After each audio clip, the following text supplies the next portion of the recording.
Connecting our communities with stories that matter. This is WRTV. Hoosier fans on the edge of their seat during the college football playoff national championship watch party. You're taking a live look right now at Simon Scott Assembly Hall. It has been a tight game tonight between the Hoosiers and the Hurricanes. Thanks so much for joining us here at 11 o'clock. I'm Nicole Griffin. It's been a hard-fought national championship game.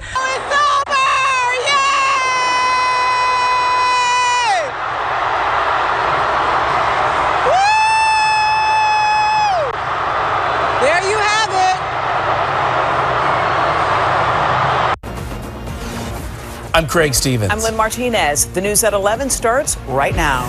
This is 7 News at 11. And a live look at where all the action's unfolding right now. College football fans rocking the rock, and a close one. All eyes on the 305. Hoosier and Canes fans swarming the stadium earlier tonight. Tens of thousands of diehards tailgating outside before packing the stand.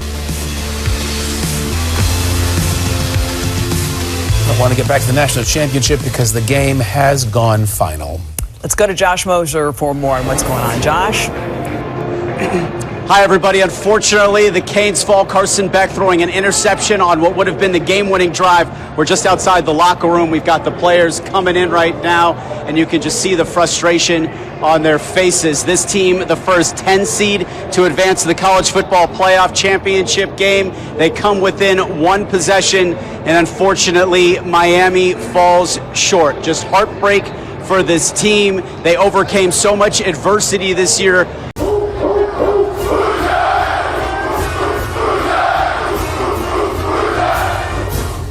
Now on Sunrise, the IU Hoosiers are national champions after a phenomenal win down in Miami. Coming up, we're breaking down that victory against the Hurricanes in IU's historic undefeated season. Plus, the party back home. Plenty of Hoosier fans at Indy are still up celebrating right now. We'll take you live to Bloomington as fans react to Indiana winning its first national title.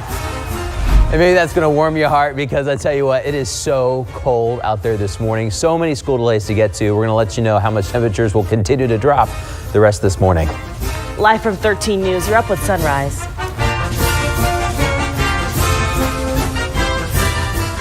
I love the way you put that. Warm your heart, but probably as warm as it's going to get this morning. And we will have a lot of heartwarming mornings for you, or heartwarming moments for you at 4 o'clock on your Tuesday morning. I'm glad you're up with us here on 13 Sunrise.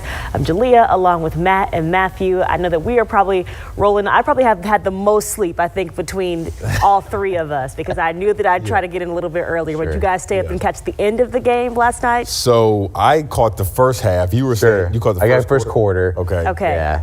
Right now at 6. Heartbreak at Hard Rock Stadium. The Indiana Hoosiers swipe a championship win for the Miami Hurricanes right on our own turf. We've got the highlights and reaction from the players. And good morning, South Florida. We are feeling the 50s out there. Grab a light sweater, jacket. It is back to school and back to work. I've got your forecast coming up. Honoring an icon in South Florida style, thousands showing out for the 49th annual MLK Day Parade. We have all the highlights of the celebration you'll only see on Local 10. It's 6 a.m. The news starts now. And good morning to you, South Florida. Happy Tuesday. I'm Eric Yutzi. And I'm Alexis Frazier. We're going to get to all of your news in a moment. But first, let's get a look outside. We have our meteorologist, Julie Durda, standing by with that forecast. Julie, the weather yesterday, perfection for all of the events we had. It really was. In depth, investigative. You're watching News 10 NBC Today with Lynette Adams, Emily Putnam, and First Alert meteorologist Rich Cornelia. It's 4:30 now. Good morning, and thank you for watching News 10 NBC Today. I'm Emily Putnam. And I'm Lynette Adams. It's Tuesday, January the 20th. We're getting straight to our weather this morning. We're tracking bitter cold temperatures. Top of the hour on the start of a Tuesday. Good morning, Buffalo. It is January 20th. As you're waking up, you're looking live at Hamburg Beach. You can see that snow blowing with intensity, covering much of western New York's south towns. This morning, all of western New York is under a winter storm warning expected to last until tomorrow afternoon. Erie County and Genesee County under a travel advisory, along with the city of Dunkirk and village of Fredonia. The Skyway is closed this morning, but we are expecting an update on that at some point today. And here at 7 News, we want to make sure that you've got the latest updates before you head out this morning. So we have Taylor Anthony, who is live for us in the Southtown. She's going to show us the conditions there. And before we get to Hamburg, Josh is in for Aaron, tracking that 7 weather forecast for us. Josh, good morning. What's the latest? Live from 2 on your side. This is Channel 2 News Daybreak. Good morning, everybody. It is 6 a.m. on this Tuesday, January 20th. Thanks for starting your morning with us here on Daybreak. I'm Melissa Holmes. Pete's got the morning off today, and it is, yes, another weather impact alert day. A lot of it because of the frigid cold temperatures everyone's experiencing, sub-zero wind chills, and that very classic lake effect snow band hovering over the Southtowns right now. Right, Patrick? Yeah, some areas got 1.5 feet of snow overnight. And when the National Weather Service issues a warning, we have to take things seriously.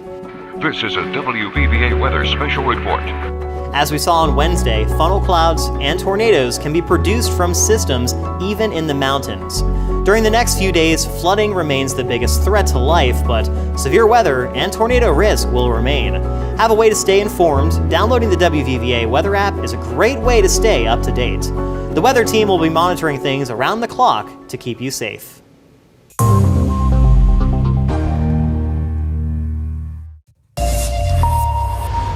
Bonjour à tous, ravi de vous retrouver dans ce Paris Direct. Il est 13h à Paris, place tout de suite à l'info du jour. Et ce bras de fer toujours entre Donald Trump et les Européens. Depuis Davos, tout à l'heure, Ursula von der Leyen a promis une réponse ferme aux menaces de Washington.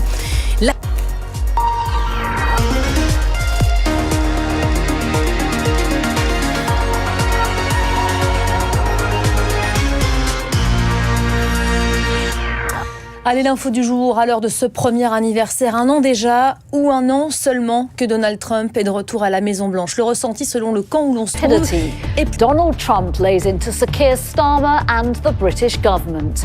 The US president accused the UK of total weakness in giving up sovereignty over the Chagos Islands. But that deal was done more than a year ago. So what's changed, and where does this leave the so-called special relationship? Also ahead. David, what's your reaction to Brooklyn's statement? Hey, how are you? Good afternoon. Did you say to your son Brooklyn, Mr. Beckham? Sir David Beckham seen for the first time this lunchtime since his son Brooklyn's explosive online outburst, railing against his parents. No place for phones in schools, say the government. Now are they planning a total ban on social media for children?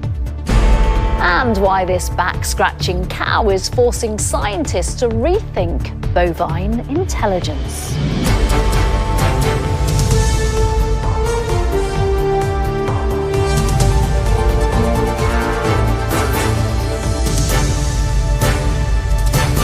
This is the ITV Lunchtime News with Nina Hussain. Good afternoon. Exactly 1 year into Donald Trump's second presidency, he has ripped up again conventional wisdom on America's relationship with its allies.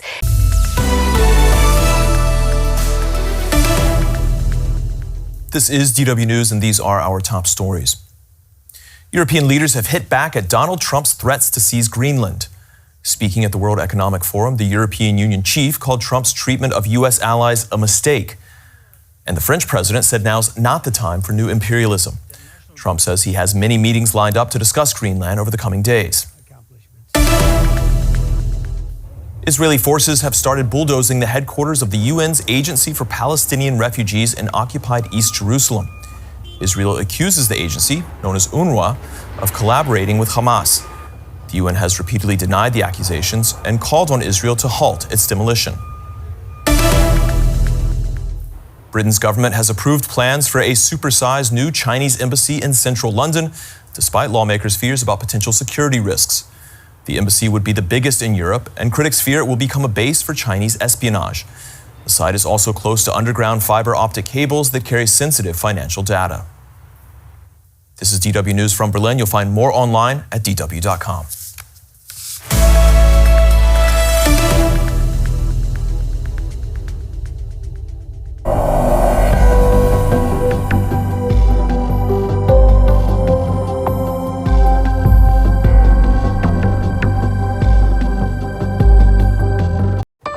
Tonight, the Prime Minister's blunt assessment of a new world order.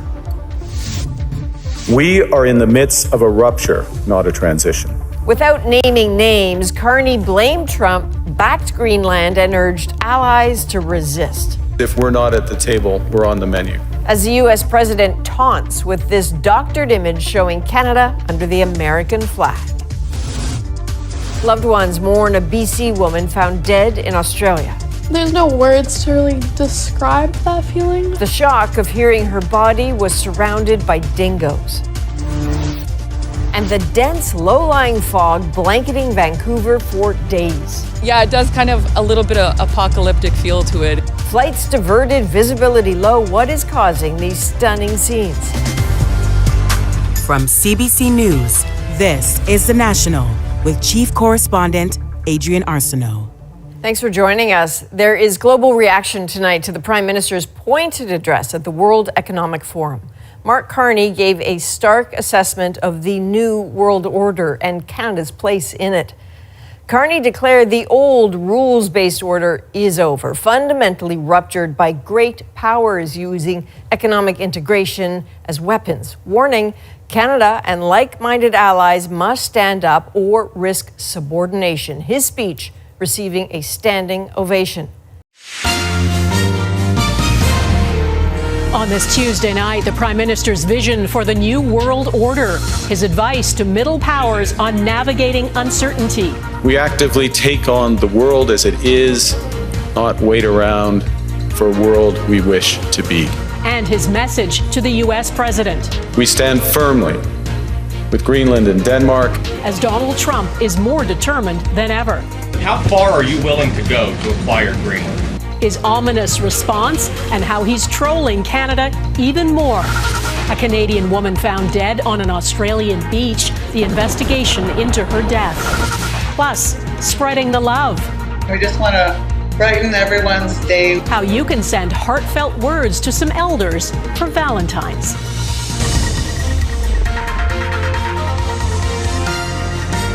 Global National with Donna Friesen. Good evening and thanks for joining us. In his first major foreign policy speech on the world stage, Canada's Prime Minister called on countries to stop mourning the old world order and deal pragmatically with what he calls a brutal reality.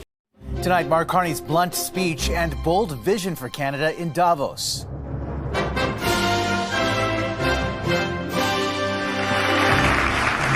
The reaction to the reality check. The old order is not coming back.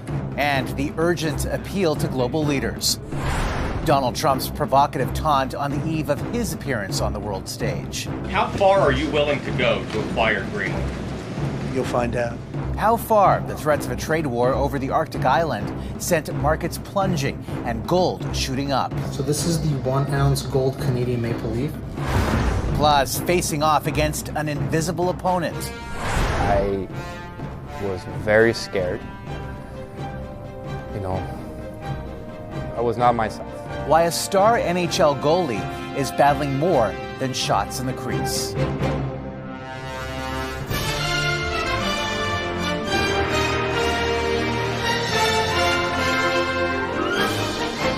CTV National News with Omar Sachedina.